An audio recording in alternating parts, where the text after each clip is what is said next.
أهلا وسهلا بكم من جديد. كالعادة معكم حنان من قناة كروشي سمسومة.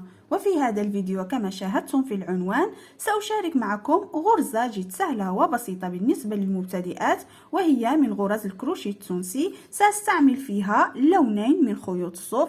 طبعا يمكنكم الاشتغال بخيوط الكردون أو عفوا خيوط القطن. الكردون بالنسبة للمغاربة طبعا حسب المتواجد. أنا حاليا سأستعمل هذه الإبرة. طبعا أنتم إذا كان متوفر لديكم الإبر الطويلة الخاصة بالكروشي التونسي فاستعملوها. أنا حاليا ليست متوفرة لدي، لهذا سأستعمل فقط هذه الإبرة. أما أنتم إذا كانت لديكم فاستعملوا الأحسن الإبر الطويلة الخاصة بالكروشي التونسي. طبعا أنا هذه الغرزة الصراحة شاهدتها في إحدى القنوات التركية، أعجبتني فقلت لما لا أشاركها معكم في هذه القناة. وكل ما سأفعله أن هذه الخيوط تناسب إبر كروشي مقاس رقم 4.5 و4. أنا سأستعمل معها إبرة كروشي مقاس رقم 4. وفي البداية سأبدأ بهذا اللون، سأترك هذا اللون جانبا طبعا كالعادة عقدة البداية، وسأبدأ وأشتغل سلسلة بالطول الذي أريده لأي قطعة أريد أن أشتغلها. وسأبدأ سلسلة 2 3، المهم طول السلسلة حسب الرغبة. المهم بعدما أشتغل السلسلة بالطول الذي أريده، كل ما سأفعله هو أنني سأرفع قليلا هذه الحلقة ثم مباشرة إلى الغرزة الموالية. هذه الغرزة أدخل فيها الإبرة وأسحب، ثم الغرزة التي بعدها أيضا أدخل الإبرة وأسحب. فقط في هذا السطر أدخل الإبرة في السلاسل وأسحب بهذه الطريقة إلى آخر هذا السطر. كما قلت لكم هي من غرز الكروشي التونسي، والأحسن استعمال الإبر الطويلة. والآن بعدما أنهيت السحب من كل سلسلة حصلت على هذه النتيجة. الآن سأحضر اللون الثاني، أحضر هذا اللون، ثم سأقوم بعمل عقدة على هذا اللون الأول، فقط عمل عقدة بهذا الشكل، ثم أسحبها إلى هنا هكذا. وما سأفعله الآن هو أنني سأترك أول لون وسأبدأ الآن وأشتغل بهذا اللون. ما سأفعله هو أنني سأسحب من أول، كما ستشاهدون سأسحب الآن فقط من أول غرزة، ثم سأبدأ وأسحب من أول غرزتان أو لفتان باللون الأول هكذا، ثم مجددا ألف وأسحب لفتان مواليتان أيضا باللون الأبيض أو البيج وهكذا. سأسحب الآن من كل لفتان باللون الأول معا، أسحب وأسحب ثم أسحب وهكذا إلى آخر لفتان ستتبقى عندي في نهاية هذا السطر.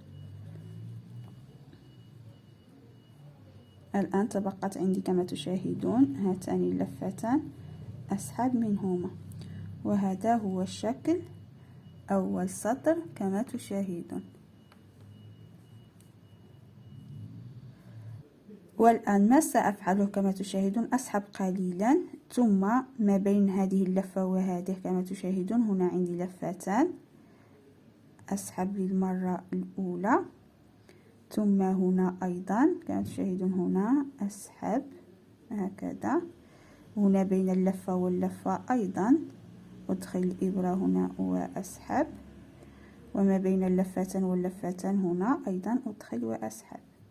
الآن بهذه الطريقة سأسحب من بين هاتان الغرزتان لفتان واللفتان هنا في هذا الفراغ، طبعا أدخل الإبرة وأسحب، وأيضا وسط اللفتان أو الحلقتان أسحب. بهذا الشكل سأكمل إلى آخر هذا السطر.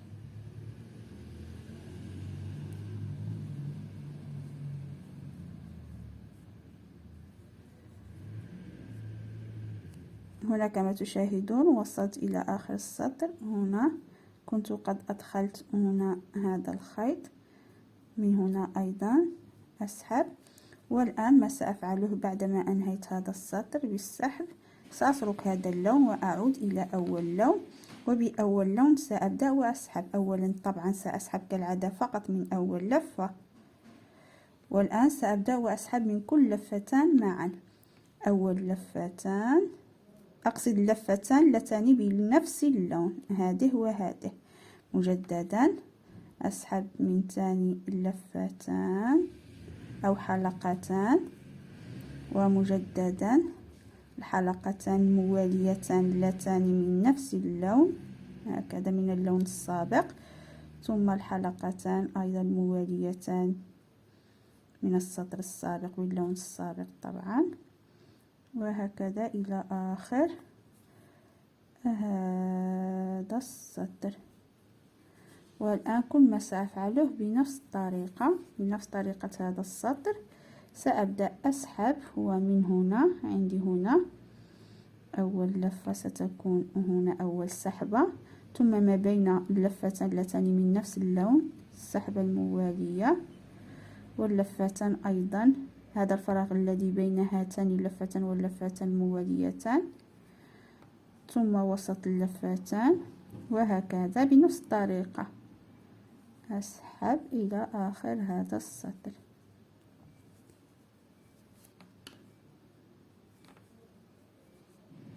فقط مرة أسحب ما بين اللفتان من نفس اللون، ومرة أسحب ما بين اللفتان واللفتان.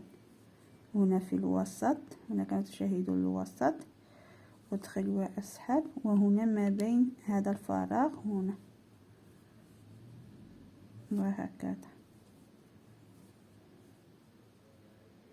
والآن هنا وصلت إلى آخر هذا السطر كما تشاهدون. هنا سحبت من هنا. الآن سأعود إلى اللون السابق، وباللون السابق كما تشاهدون هنا بهذا اللون. هنا كنت قد أدخلته أيضا، عفوا سأشتغل هنا لأنني كنت هنا بدأت بالسحب، سأشتغل هنا السحبة الأخيرة هكذا، ثم أترك هذا اللون وأعود إلى اللون السابق، وبه سأسحب بنفس الطريقة. سأسحب من أول لفة هكذا، ثم سأبدأ اللفتان اللتان تصادفني من اللون السابق، ثم اللفتان المواليتان من نفس اللون طبعا هكذا، واللتان بعدهما، وهكذا بنفس الطريقة، فقط أكرر سطرا، فقط لفتان.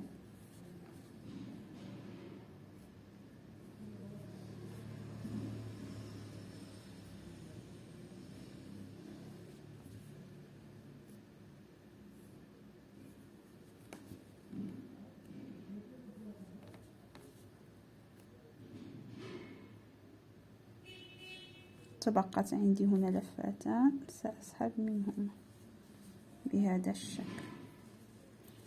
هذا هو شكل الغرزة إلى الآن كما تشاهدون. والآن بنفس الطريقة كل ما سأفعله أرتفع قليلا بهذه السحبة، وبين أول لفة وثاني لفة باللون السابق أبدأ وأسحب. هنا أيضا أسحب ما بين هذه اللفة وهذه اللفة، أسحب فقط بنفس الطريقة. سأكمل، وهذه الغرزة كما قلت لكم فقط مكونة من هذان السطران. فقط مرة أدخل من هنا، ومرة بين لفتان واللفتان. هنا وصلت إلى الآخر، هنا المكان الذي أدخلت فيه الخيط، طبعا آخر غرزة أسحب، وبنفس الطريقة سأترك هذا اللون وأعود إلى اللون السابق وأبدأ بالسحب بنفس الطريقة. أسحب فقط من أول لفة ثم أبدأ من كل لفتان معا. أول لفتان ثم ثاني لفتان وثالث لفتان وهكذا.